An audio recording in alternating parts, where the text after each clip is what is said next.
Ladies and gentlemen, the President of the United States.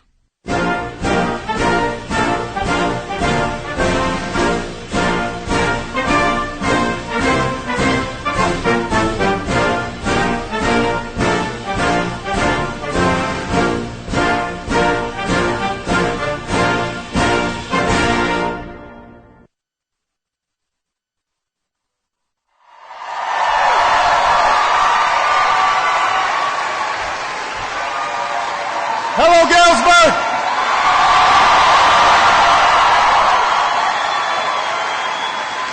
Well, it's good to be home in Illinois.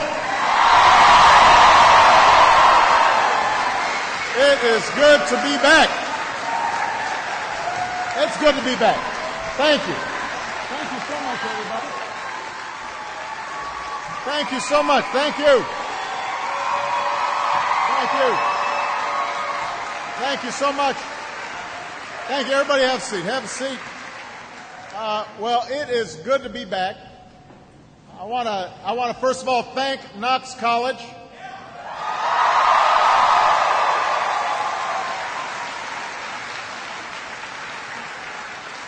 I want to thank Knox College and your president, Teresa Amont, for having me here today. Give Teresa a big round of applause.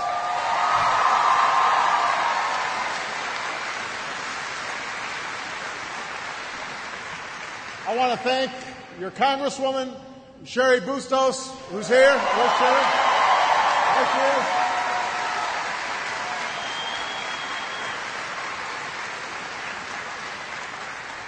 is. We've got Governor Quinn here.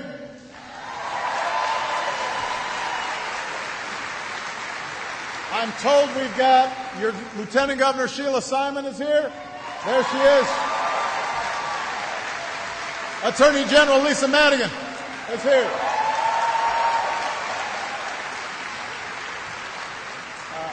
I see a bunch of my former colleagues, some folks who I haven't seen in years, and I'm looking forward to saying hi to. One in particular I've got to mention, one of my favorites from the Illinois Senate, John Sullivan's in the house.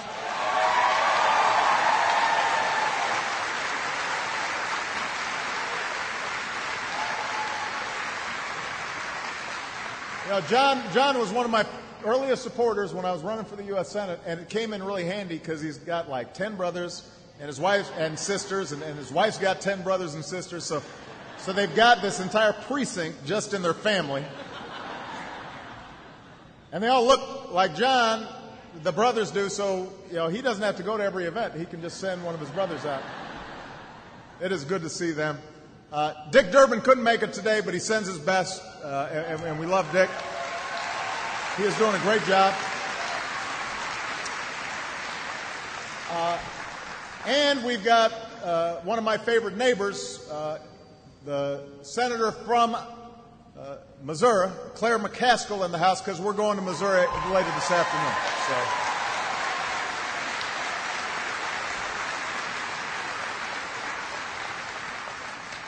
And all of you are here, and it's great to see you.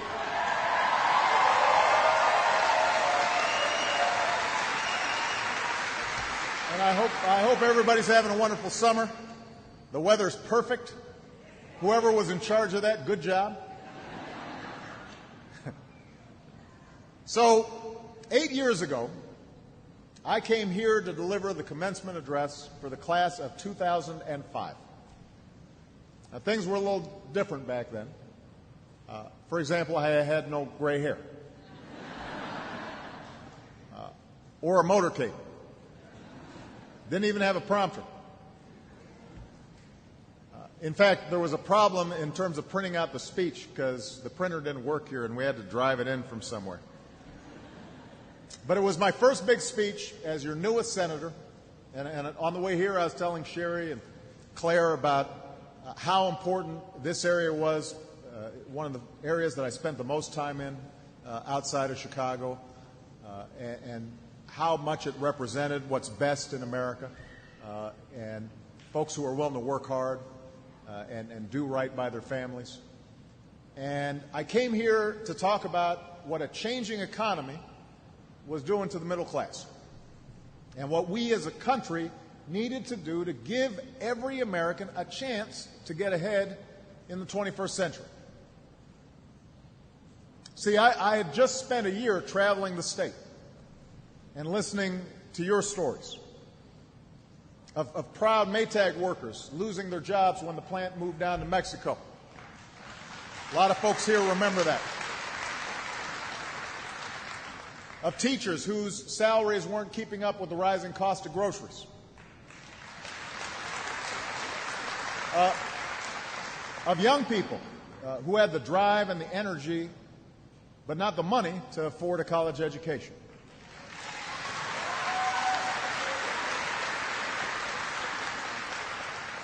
So these were stories of families who had worked hard, believed in the American dream, but they felt like the odds were increasingly stacked against them. And they were right. Things had changed. In the period after World War II, a growing middle class was the engine of our prosperity. Whether you owned a company or swept its floors or worked anywhere in between, this country offered you a basic bargain. A sense that your hard work would be rewarded with fair wages and decent benefits, the chance to buy a home, to save for retirement, and most of all, a chance to hand down a better life for your kids. But over time, that engine began to stall, and a lot of folks here saw it. That bargain began to fray. Technology made some jobs obsolete. Global competition sends a lot of jobs overseas. It became harder for unions to fight for the middle class. Washington doled out bigger tax cuts to the very wealthy and smaller minimum wage increases for the working poor. And so what happened was that the link between higher productivity and people's wages and salaries was broken. It used to be that as companies did better, as profits went higher, workers also got a better deal. And that started changing. So the income of the top 1% nearly quadrupled from 1979 to 2007. But the typical family's incomes barely budged. And towards the end of those 3 decades, a housing bubble, credit cards, a churning financial sector was keeping the economy artificially juiced up. So sometimes it papered over some of these long-term trends. But by the time I took office in 2009 as your president, we all know the bubble had burst. And it cost millions of Americans their jobs and their homes and their savings. And I know a lot of folks in this area were hurt pretty bad. And the decades-long erosion that had been taking place, the erosion of middle-class security, was suddenly laid bare for everybody to see. Now today, 5 years after the start of that Great Recession, America has fought its way back. We fought our way back.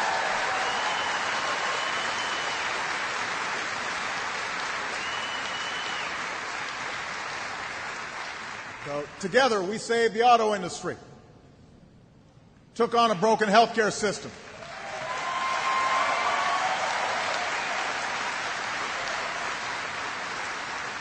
we invested in new American technologies to reverse our addiction to foreign oil.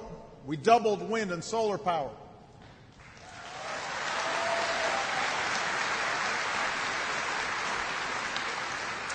Together we put in place tough new rules on the big banks and protections to crack down on the worst practices of mortgage lenders and credit card companies.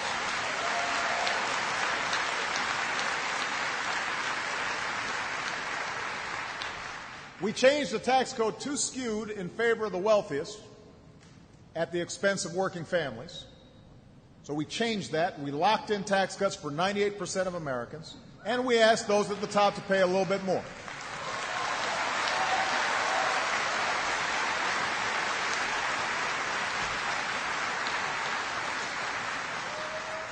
So you add it all up, and over the past 40 months, our businesses have created 7.2 million new jobs. This year, we're off to our strongest private sector job growth since 1999.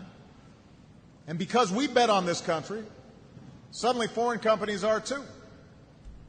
Right now, more of Honda's cars are made in America than any place else on earth.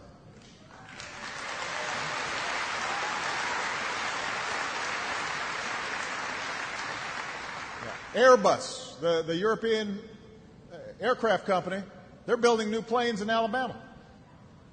And then American companies like Ford are replacing outsourcing with insourcing. They're bringing jobs back home.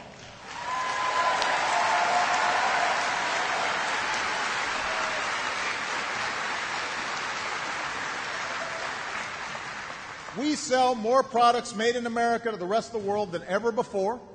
We produce more natural gas than any country on earth. We're about to produce more of our own oil than we buy from abroad for the first time in nearly 20 years.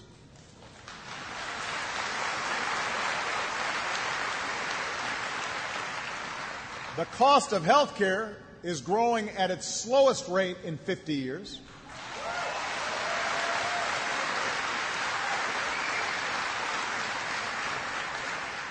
And our deficits are falling at the fastest rate in 60 years.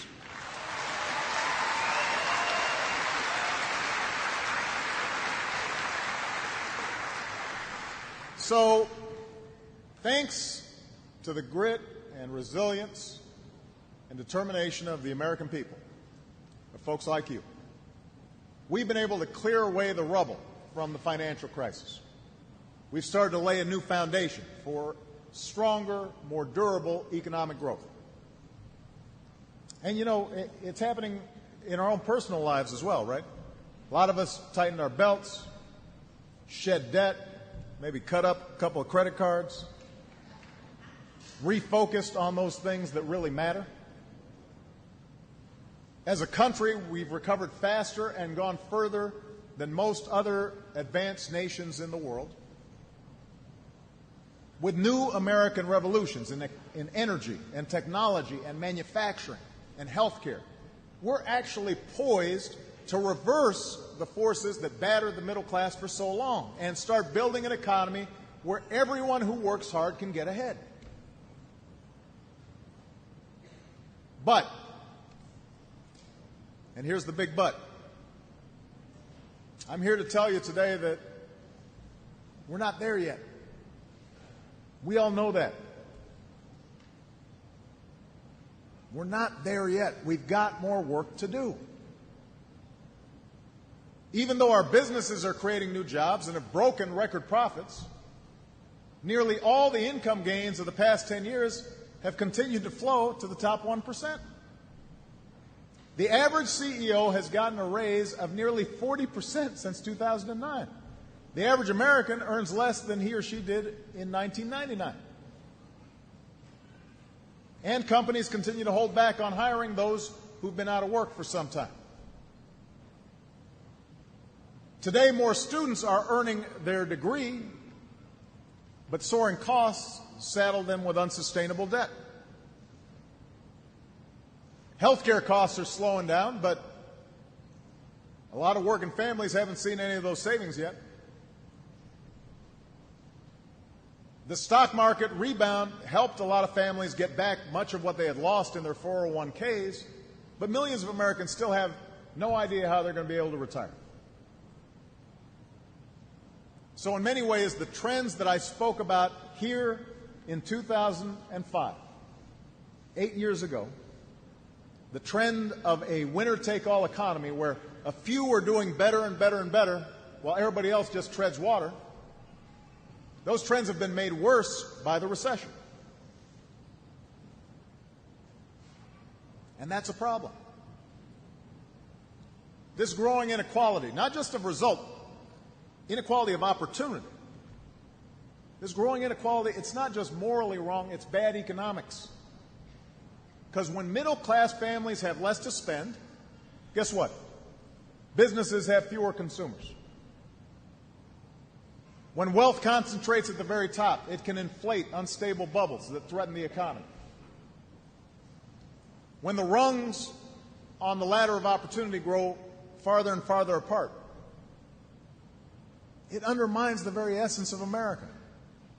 That idea that if you work hard, you can make it here.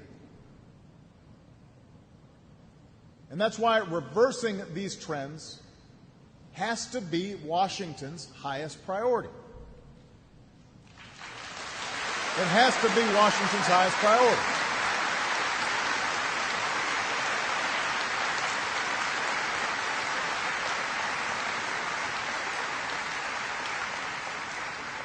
It's certainly my highest priority.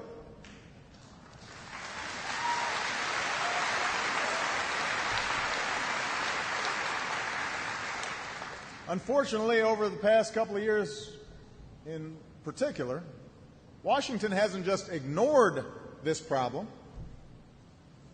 Too often, Washington's made things worse.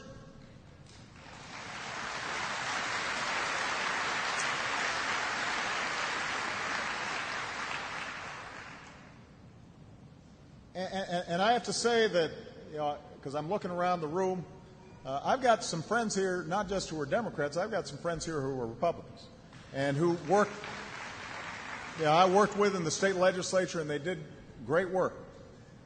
But right now, what we've got in Washington, we've seen a sizable group of Republican lawmakers suggest that they wouldn't vote to pay the very bills that Congress rang up.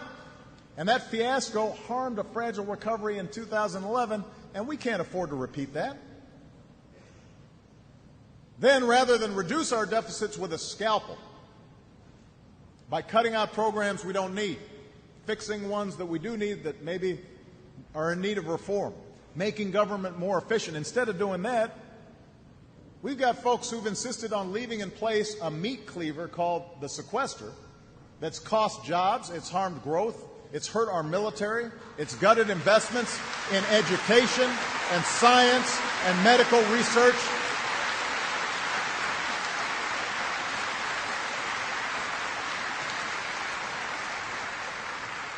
Almost every credible economist will tell you it's been a huge drag on this recovery.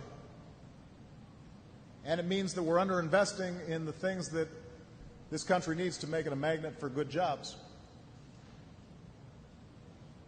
Then, over the last 6 months, this gridlock's gotten worse. I didn't think that was possible.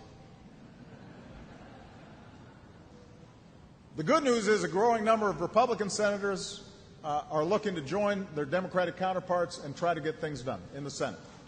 So that's good news.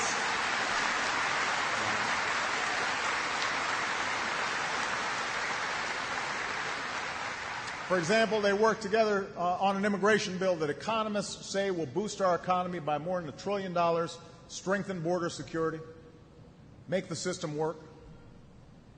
But you've got a faction of Republicans in the House who won't even give that bill a vote. And that same group gutted a farm bill that America's farmers depend on, but also America's most vulnerable children depend on. And if you ask some of these folks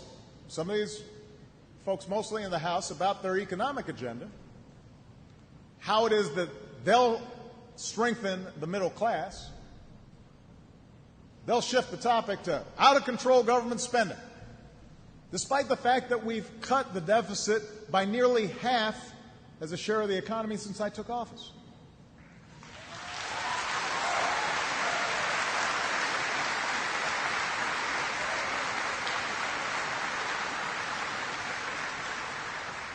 Or they'll talk about government assistance for the poor,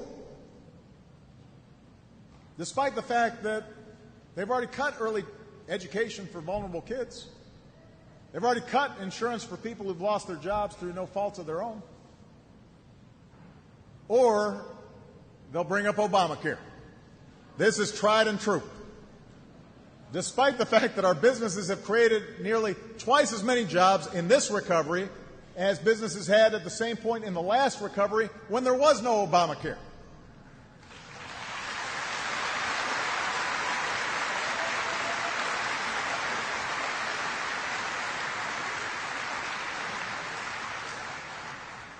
So, I appreciate that. That's what that's about. That's what this is about.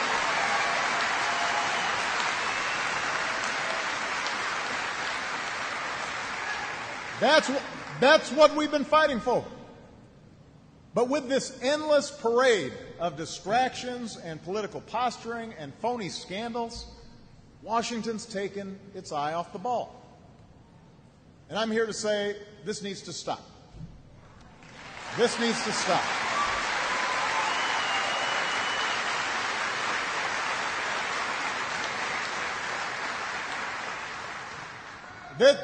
This moment does not require short-term thinking. It does not require having the same old stale debates. Our focus has to be on the basic economic issues that matter most to you, the people we represent.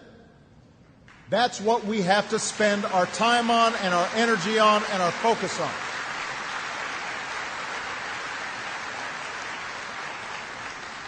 And as Washington prepares to enter another budget debate, the stakes for our middle class and everybody who's fighting to get into the middle class could not be higher.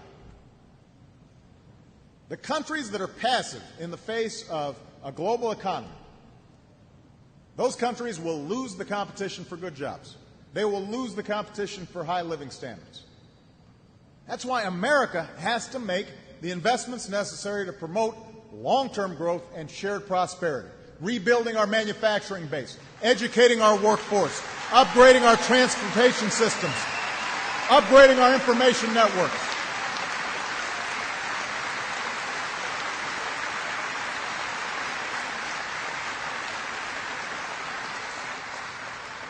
That's what we need to be talking about. That's what Washington needs to be focused on. And that's why over the next several weeks, in towns across this country, I will be engaging the American people in this debate.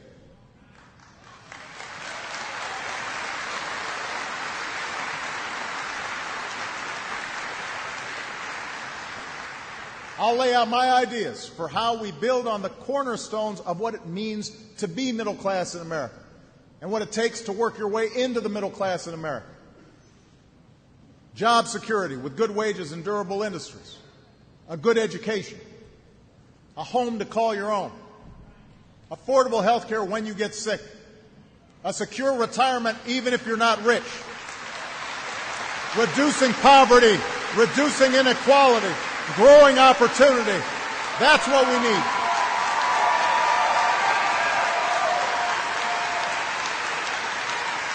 That's what we need.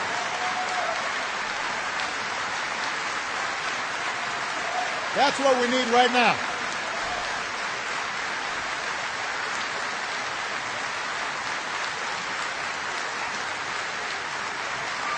That's what we need to be focused on.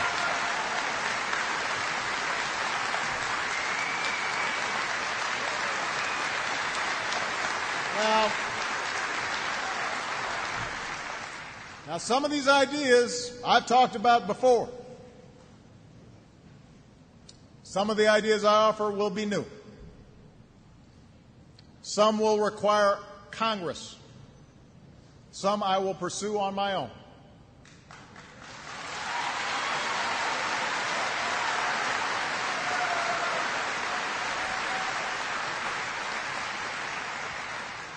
Some ideas will benefit folks right away. Some will take years to fully implement. But the key is to break through the tendency in Washington to just bounce from crisis to crisis. What we need is not a 3-month plan or even a 3-year plan. We need a long-term American strategy based on steady, persistent effort to reverse the forces that have conspired against the middle class for decades. That has to be our project.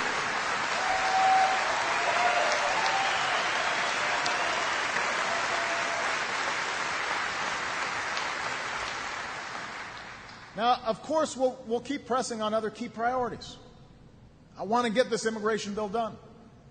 We still need to work on reducing gun violence. We've got to continue to end the war in Afghanistan, rebalance our fight against al-Qaeda.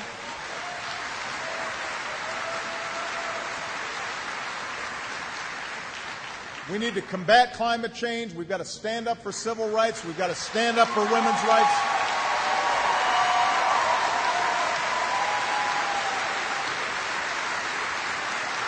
So all those issues are important, and we'll be fighting on every one of those issues. But if we don't have a growing, thriving middle class, then we won't have the resources to solve a lot of these problems. We won't have the resolve, the optimism, the sense of unity that we need to solve many of these other issues. Now, in this effort, I will look to work with Republicans as well as Democrats wherever I can. And I sincerely believe that there are members of both parties who understand this moment, understand what's at stake, and I will welcome ideas from anybody across the political spectrum. But I will not allow gridlock or inaction or willful indifference to get in our way.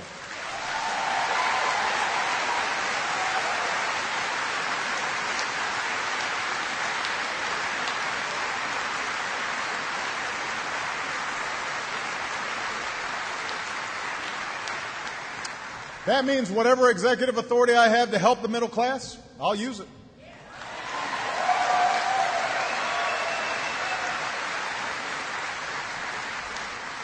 Where I can't act on my own and Congress isn't cooperating, I'll pick up the phone, I'll call CEOs, I'll call philanthropists, I'll call college presidents, I'll call labor leaders, I'll call anybody who can help and enlist them in our efforts.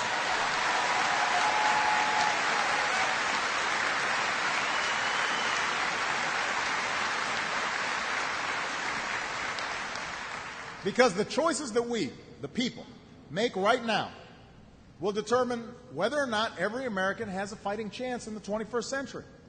And it'll lay the foundation for our children's future, our grandchildren's future, for all Americans. So let me give you a quick preview of what I'll be fighting for and why. The first cornerstone of a strong, growing middle class has to be, as I said before, an economy that generates more good jobs in durable, growing industries. That's how this area was built. That's how America prospered. Because anybody who was willing to work, they could go out there and they could find themselves a job. And they could build a life for themselves and their family. Now, over the past 4 years, for the first time since the 1990s, the number of American manufacturing jobs has actually gone up instead of down. That's the good news.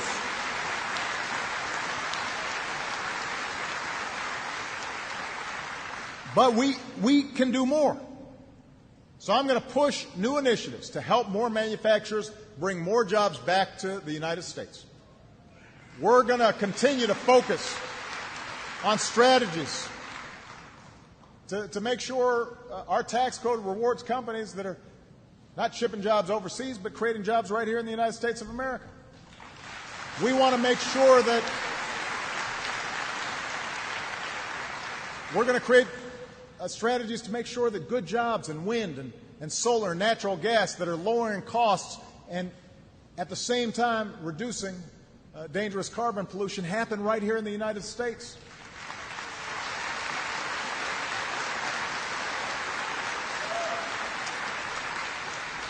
And something that Sherry and I were talking about on the way over here, I'm going to be pushing to open more manufacturing innovation institutes that turn regions left behind by global competition into global centers of cutting-edge jobs. So let's tell the world that America is open for business.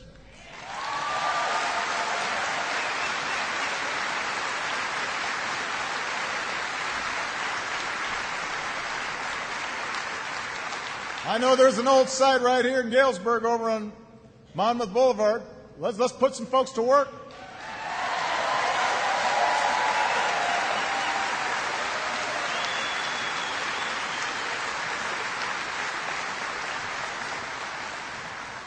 Tomorrow I'll also visit the port of Jacksonville, Florida, to offer new ideas for doing what America's always done best, which is building things. Pat and I were talking before I came backstage. Pat Quinney was talking about how I came over the Don Moffat Bridge. You know,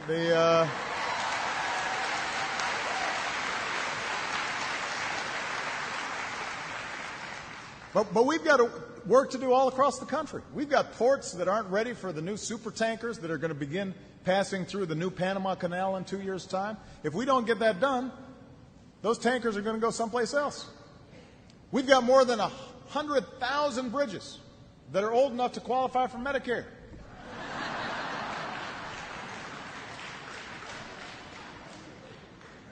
Businesses depend on our transportation systems, on our power grids, on our communications networks. And rebuilding them creates good-paying jobs right now that can't be outsourced.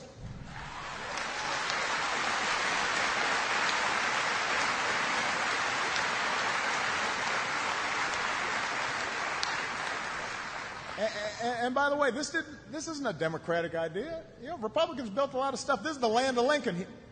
Lincoln was all about building stuff. First Republican president. And yet, as a share of our economy, we invest less in our infrastructure than we did 2 decades ago.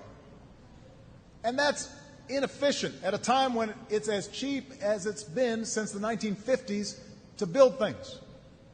It's inexcusable at a time when so many of the workers who build stuff for a living are sitting at home waiting for a call.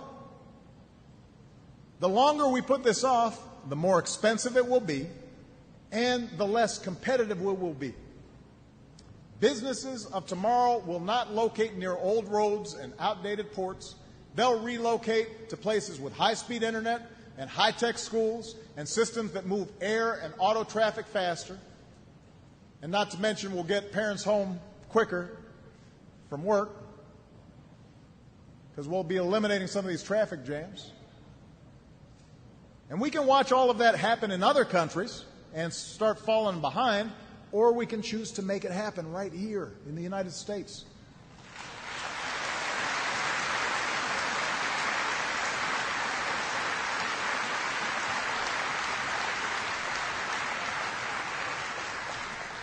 In an age when jobs know no borders, companies are also going to seek out the countries that boast the most talented citizens. And they'll reward folks who have the skills and the talents they need. They'll reward those folks with good pay. Now, the days when the wages for a worker with a high school degree could keep pace with the earnings of somebody who got some sort of higher education, those days are over. Everybody here knows that. There are a whole bunch of folks here whose dads or grandpas, worked at a plant. Didn't need a high school education. You could just go there. If you were willing to work hard, you might be able to get 2 jobs. And you could support your family, have a vacation, own your home. But technology and global competition, they're not going away. Those old days aren't coming back. So we can either throw up our hands and resign ourselves to diminishing living standards, or we can do what America's always done, which is adapt and pull together and fight back and win. That's what we have to do.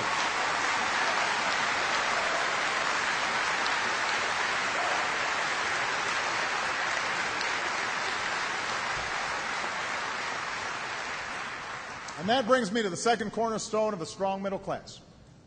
And everybody here knows it. An education that prepares our children and our workers for the global competition that they're going to face.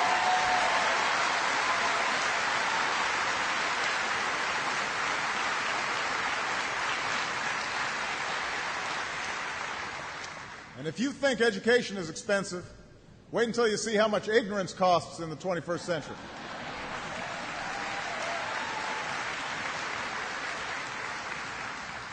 If we don't make this investment, we're going to put our kids, our workers, and our country at a competitive disadvantage for decades. So we have to begin in the earliest years. And that's why I'm going to keep pushing to make high-quality preschool available for every 4-year-old in America.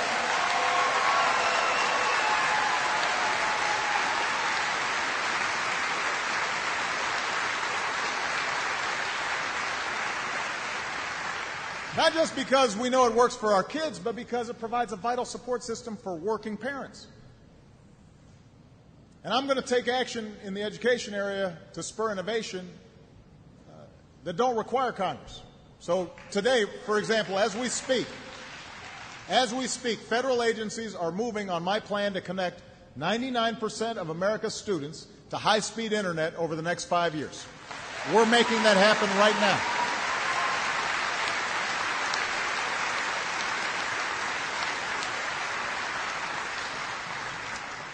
We've already begun meeting with business leaders and tech entrepreneurs and innovative educators to identify the best ideas for redesigning our high schools so that they teach the skills required for a high-tech economy. And we're also going to keep pushing new efforts to train workers for changing jobs. So here in Galesburg, for example, a lot of the workers that were laid off at Maytag chose to enroll in retraining programs like the one at Carl Sandburg College.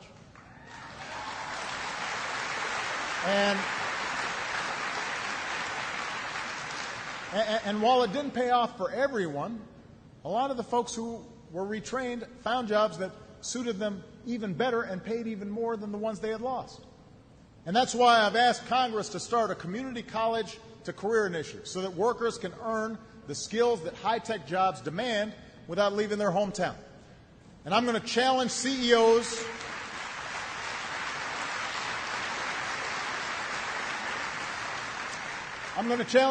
from some of America's best companies to hire more Americans who've got what it takes to fill that job opening, but have been laid off for so long that nobody's giving their resume an honest look. True that too. I'm also going to use the power of my office over the next few months to highlight a topic that's straining the budgets of just about every American family, and that's the soaring cost of higher education.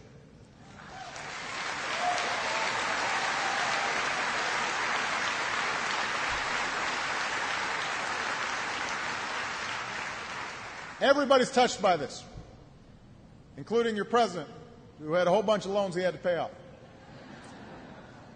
3 years ago, I worked with Democrats to reform the student loan system so that taxpayer dollars stop padding the pockets of big banks and instead help more kids afford college.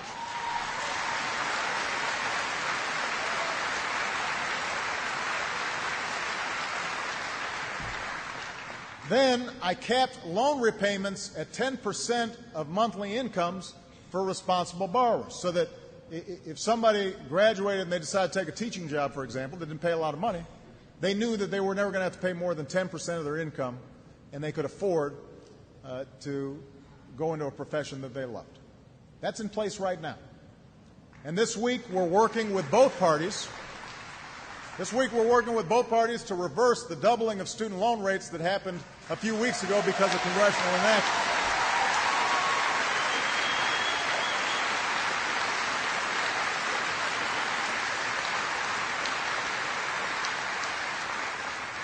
So this is all a good start, but it isn't enough. Families and taxpayers can't just keep paying more and more and more into an undisciplined system where costs just keep on going up and up and up. We'll never have enough loan money, we'll never have enough grant money to keep up with costs that are going up 5, 6, 7% a year. We've got to get more out of what we pay for. Now, some colleges are testing new approaches to shorten the path to a degree, or blending teaching with online learning to help students master material and earn credits in less time.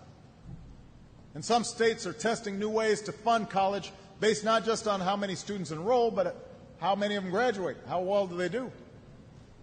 So this afternoon I'll visit the University of Central Missouri to highlight their efforts to deliver more bang for the buck to their students. And in the coming months, I will lay out an aggressive strategy to shake up the system, tackle rising costs, and improve value for middle-class students and their families. It is critical that we make sure that college is affordable for every single American who's willing to work for it.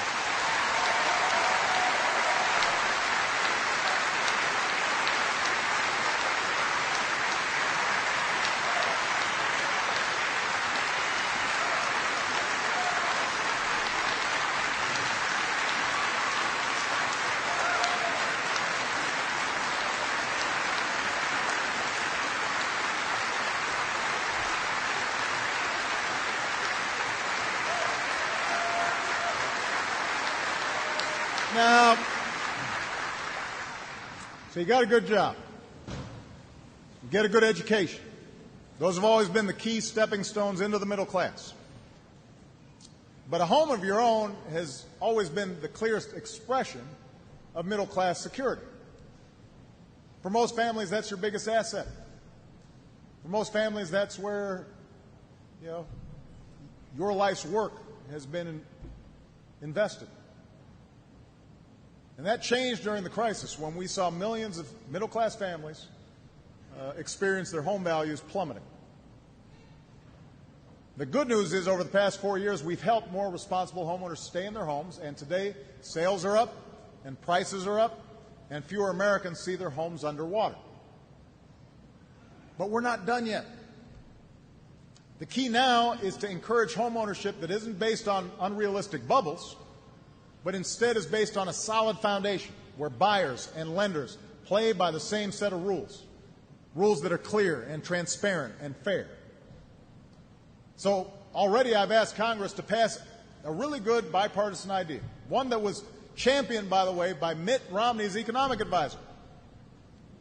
And this is the idea to give every homeowner the chance to refinance their mortgage while rates are still low so they can save thousands of dollars a year. It'll be like a tax cut for families who can refinance. I'm also acting on my own to cut red tape for responsible families who want to get a mortgage, but the bank's saying no. We'll work with both parties to turn the page on Fannie Mae and Freddie Mac and build a housing finance system that's rock solid for future generations. So we've got more work to do to strengthen home ownership in this country. But along with home ownership, the fourth cornerstone of what it means to be middle class in this country is a secure retirement. And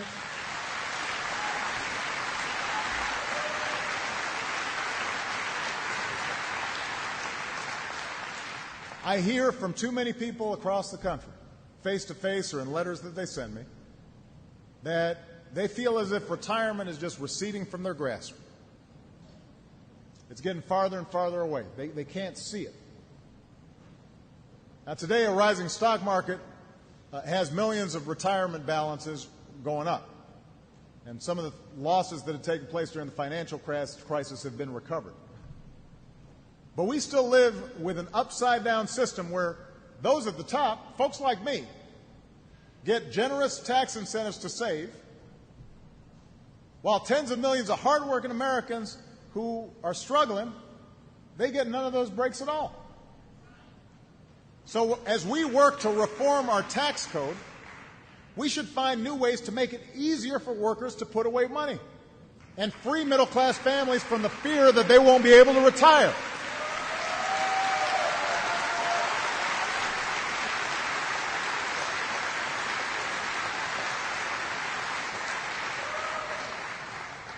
And if Congress is looking for a bipartisan place to get started, I should just say they don't have to look far. We mentioned immigration reform before. Economists show that immigration reform makes undocumented workers pay their full fair share of taxes, and that actually shores up the Social Security system for years. So we should get that done.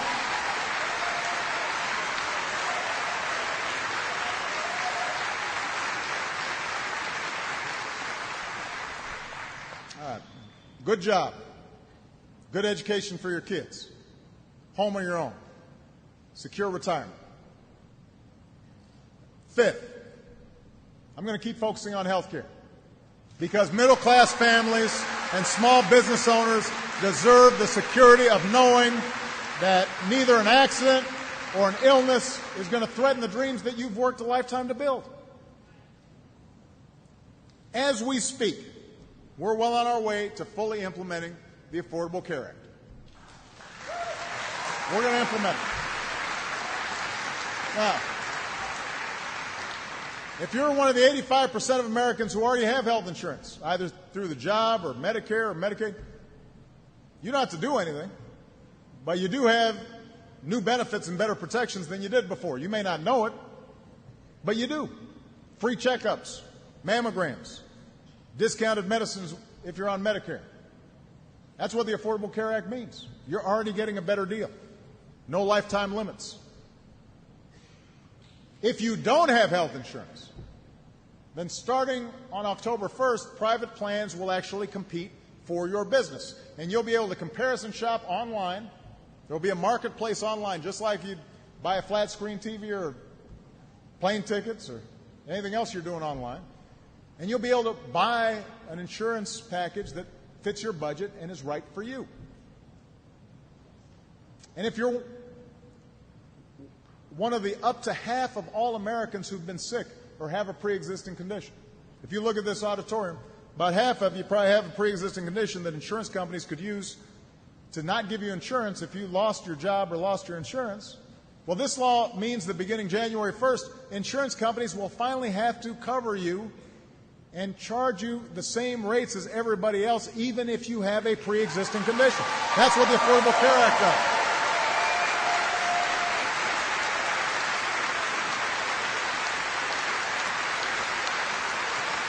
That's what it does. Now, look, I know, because I've been living it, that there are folks out there who are actively working to make this law fail. I mean, and I don't always understand exactly what their logic is here, why they think giving insurance to folks who don't have it and making folks with insurance a little more secure, why they think that's a bad thing. But despite the politically motivated misinformation campaign, the states that have committed themselves to making this law work are finding that competition and choice are actually pushing costs down. So just last week, New York announced that premiums for consumers who buy their insurance in these online marketplaces will be at least 50% lower than what they're paying today. 50% lower.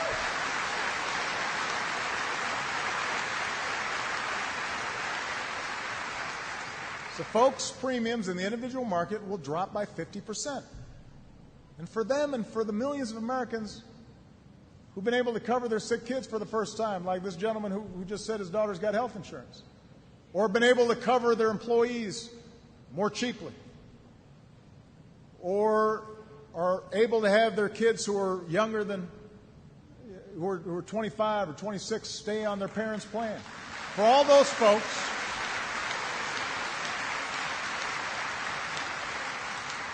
folks, you'll have the security of knowing that everything you've worked hard for is no longer one illness away from being wiped out.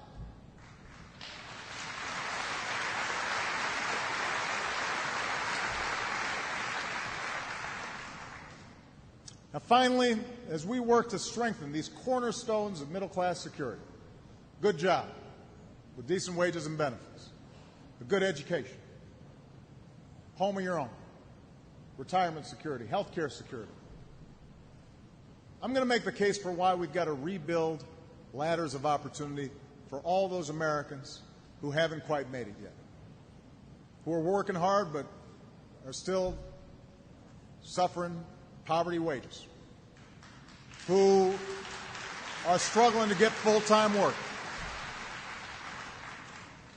There are a lot of folks who are still struggling out here. Too many people in poverty. You know, here in America, we've never guaranteed success. That's not what we do. More than some other countries, we expect people to be self-reliant. Nobody's going to do something for you. We've tolerated a little more inequality for the sake of a more dynamic, more adaptable economy. That's all for the good. But that idea has always been combined with a commitment to equality of opportunity, to upward mobility. The idea that no matter how poor you started, if you're willing to work hard and discipline yourself and defer gratification, you can make it too. That's the American idea.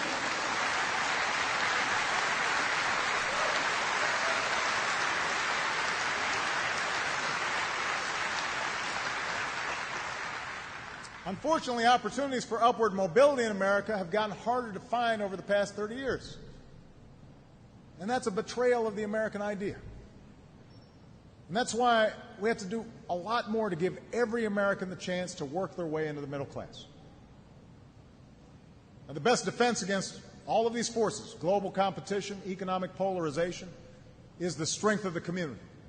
So we need a new push to rebuild rundown neighborhoods. We need new partnerships. We need new partnerships with some of the hardest hit towns in America to get them back on their feet. And because no one who works full-time in America should have to live in poverty, I'm going to keep making the case that we need to raise the minimum wage because it's lower right now than it was when Ronald Reagan took office. It's time for the minimum wage to go up.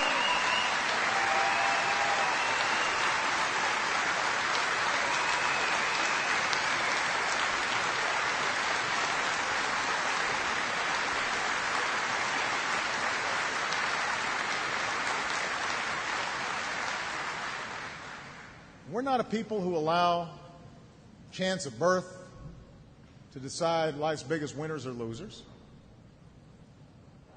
And after years in which we've seen how easy it can be for any of us to fall on hard times, folks in Galesburg, folks in the Quad Cities, you know they're good people who work hard.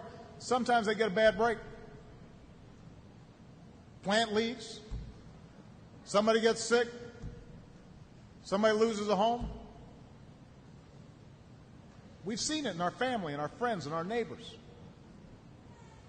We've seen it happen, and that means we cannot turn our backs when bad breaks hit any of our fellow citizens.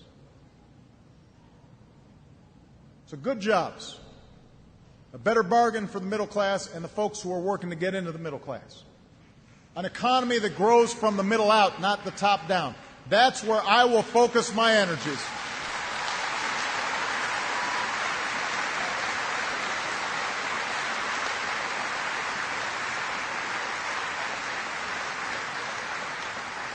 That's where I'll focus my energies, not just for the next few months, but for the remainder of my presidency. These are the plans that I'll lay out across this country. But I won't be able to do it alone. So I'm going to be calling on all of us to take up this cause. We'll need our businesses, who are some of the best in the world, to pressure Congress to invest in our future. And I'll be asking our businesses to set an example by providing decent wages and salaries to their own employees. And I'm going to highlight the ones that do just that. You know, there are companies like Costco, which pays good wages and offers good benefits. Companies like, there are companies like the Container Store that prides itself on training its employees and on employee satisfaction. Because these companies prove that it's not just good for the employees, it's good for their businesses to treat workers well. It's good for America. So I'm going to be calling on the private sector to step up. I will be saying to Democrats, we've got to question some of our old assumptions. We've got to be willing to redesign or get rid of programs that don't work as well as they should. We've got to be willing to embrace changes to cherished priorities so that they work better in this new age. Democrats can't just stand pat and just defend whatever government's doing. If we believe that government can give the middle class a fair shot in this new century, and I believe that, we've got an obligation to prove it. And that means that we've got to be open to new ways of doing things. And we'll need Republicans in Congress to set aside short-term politics and work with me to find common ground.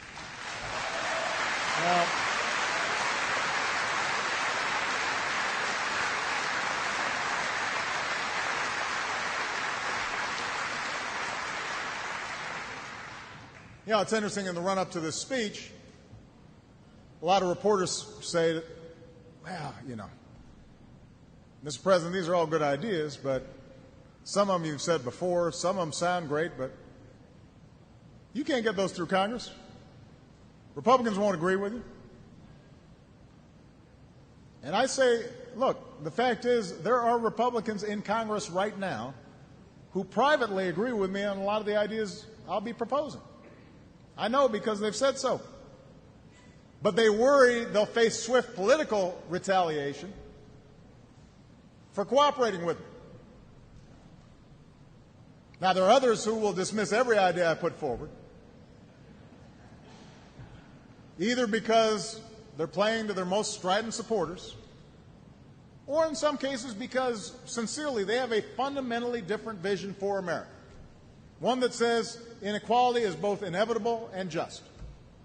One that says an unfettered free market without any restraints inevitably produces the best outcomes, regardless of the pain and uncertainty imposed on ordinary families, and government's the problem, and we should just shrink it as small as we can. In either case, I say to these members of Congress, I'm laying out my ideas to give the middle class a better shot. So now it's time for you to lay out your ideas. You can't just be against something, you got to be for something.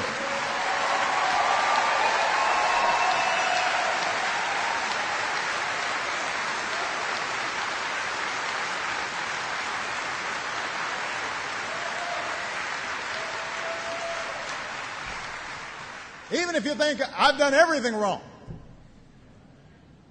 the trends I just talked about were happening well before I took office. So it's not enough for you just to oppose me. You got to be for something.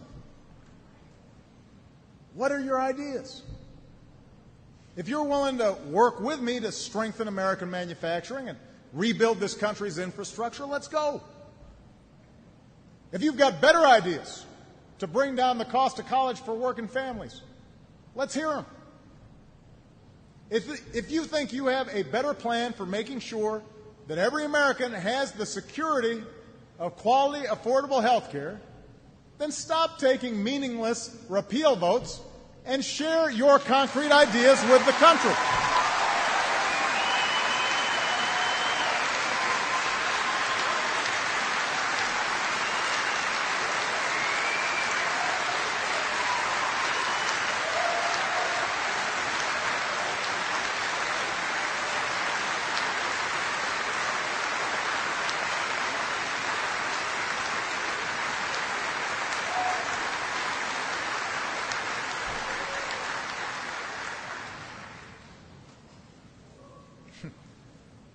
Repealing Obamacare and cutting spending is not an economic plan. It's not.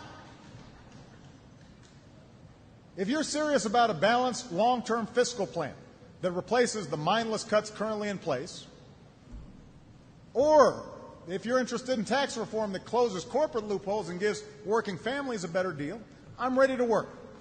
But you should know that I will not accept deals that don't meet the basic test of strengthening the prospects of hard-working families. This is the agenda we have to be working on.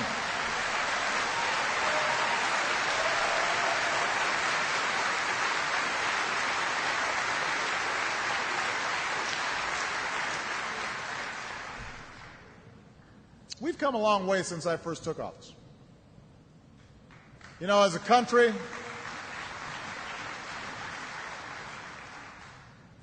we're older and wiser. I don't know if I'm wiser, but I'm certainly older. And you know, as long as Congress doesn't manufacture another crisis, as long as we don't shut down the government just because I'm for keeping it open, as long as we don't risk a U.S. default over paying bills that we've already racked up, something that we've never done, we can probably muddle along without taking bold action. If we stand pat and we don't do any of the things I talked about, our economy will grow, although slower than it should.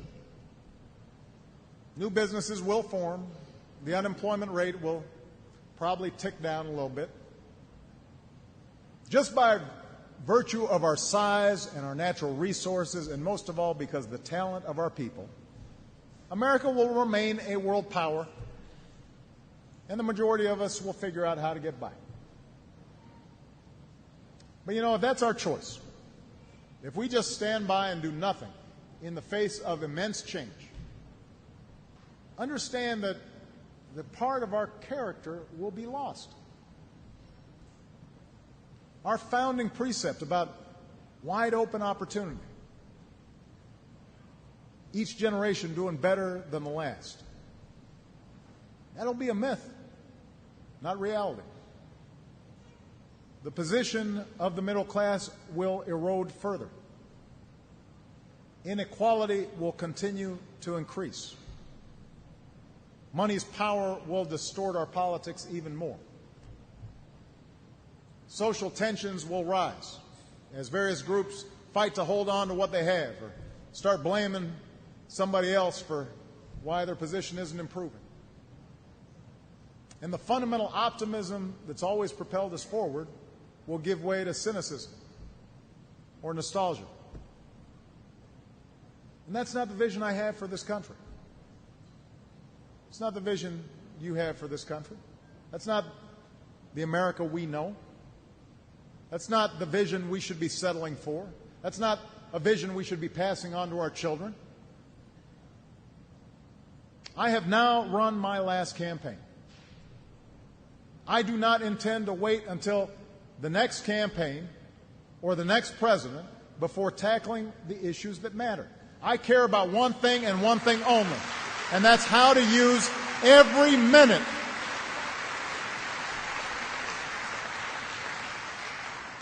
The only thing I care about is how to use every minute of the remaining 1,276 days of my term to make this country work for working Americans again.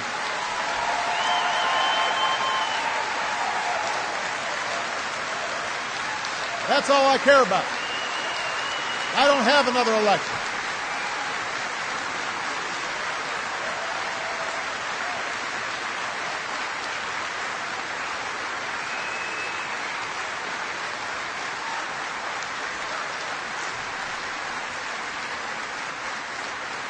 Because I'll tell you, Galesburg, that's where I believe America needs to go. I believe that's where the American people want to go. And it may seem hard today, but if we're willing to take a few bold steps, if Washington will just shake off its complacency and set aside the kind of slash and burn partisanship that we've just seen for way too long, if we just make some common sense decisions, our economy will be stronger a year from now. It'll be stronger 5 years from now. It'll be stronger 10 years from now. If we focus on what matters, then more Americans will know the pride of that first paycheck. More Americans will have the satisfaction of flipping the sign to open on their own business. More Americans will have the joy of scratching the height of their kid on that door of their brand new home. And in the end, isn't that what makes us special? It's not the ability to generate incredible wealth for the few. It's our ability to give everybody a chance to pursue their own true measure of happiness. We haven't just wanted success for ourselves. We want it for our neighbors too. That's why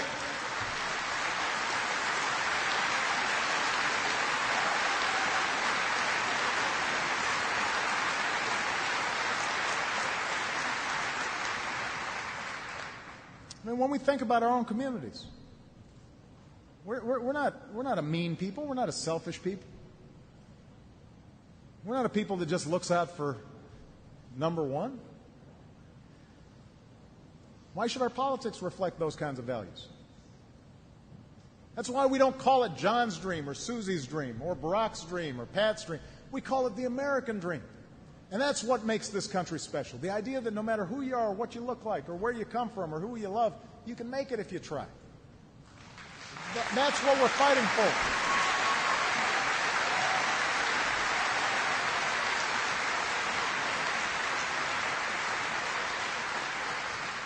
So yes, Congress is tough right now, but that's not going to stop me. We're going to do everything we can wherever we can, with or without Congress, to make things happen. We're going to go on the road and talk to you, and you'll have ideas, and we want to see which ones we can implement. But we're going to focus on this thing that matters.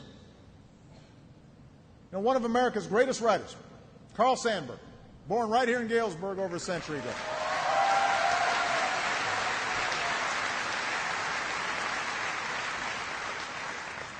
He saw the railroads bring the world to the prairie, and then the prairie send out its bounty to the world. And he saw the advent of new industries, new technologies, and he watched populations shift. He saw fortunes made and lost. And he saw how change could be painful, how a new age could unsettle long-held customs and ways of life. But he had that frontier optimism, and so he saw something more on the horizon. And he wrote, "I speak of new cities and new people. The past